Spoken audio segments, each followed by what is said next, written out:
Assalamu alaikum wa rahmatullah. Da farko sunana Imal. Insha Allahu a wannan tutorial din zamu nuna muku yadda zaka boye application ɗinka. Da dama zaka ga wasu mutane sun tambaye ka ara musu wayarka don su ma bincike, irin su shigan ma WhatsApp su ga sirrinka da wa kaka chatting, ko su shigan ma Facebook, ko su shigan ma gehen nambobi su ɗauki wata namba. To insha Allahu ta wannan hanyar da za mu nuna muku za ka iya ɓoye contact ɗinka kuma ba tare da ka goge su ba, ko mutum ya diba ya yi sacin babu yadda za a iya gansu, ko Facebook ɗinka ka ɓoye shi, ko WhatsApp ɗinka wani yana son ya anshi ka ya ma bincike game da WhatsApp, to za ka iya ɓoye shi ba tare da ka goge shi ba.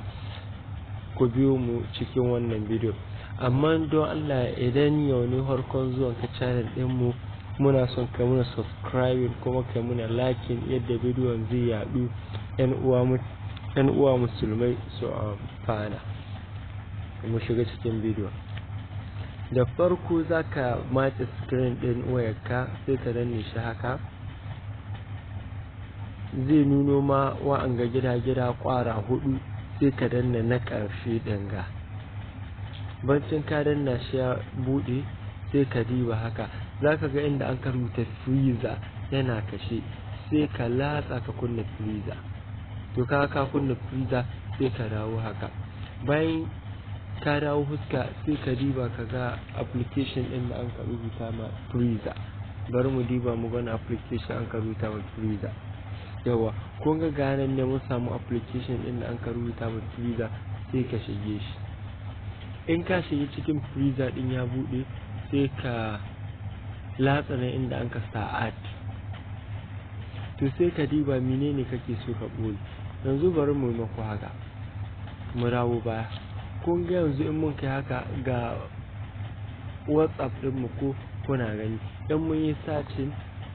Yanzu misali in mun ka sa GB, zai hito GB.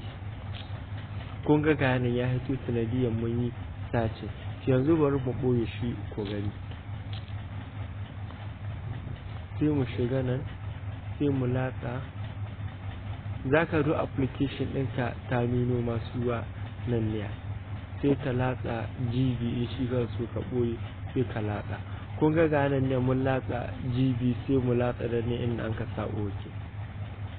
Kun ga haka. Yanzu idan zamu diba cikin wayar mu, kun ga ba za mu ga GB ba. GB WhatsApp, kun gani ko? Kun gani. Bari mu zo mu sace. Kun ga mu sa GB.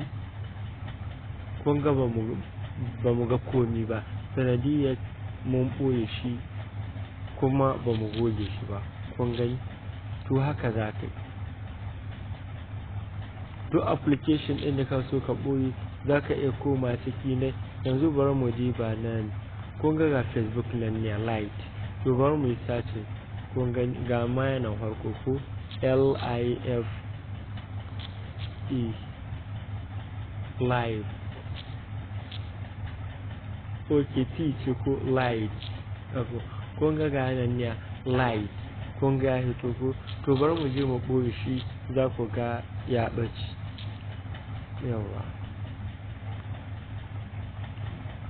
Ganin ko mun taɓa shi mun latsa OK.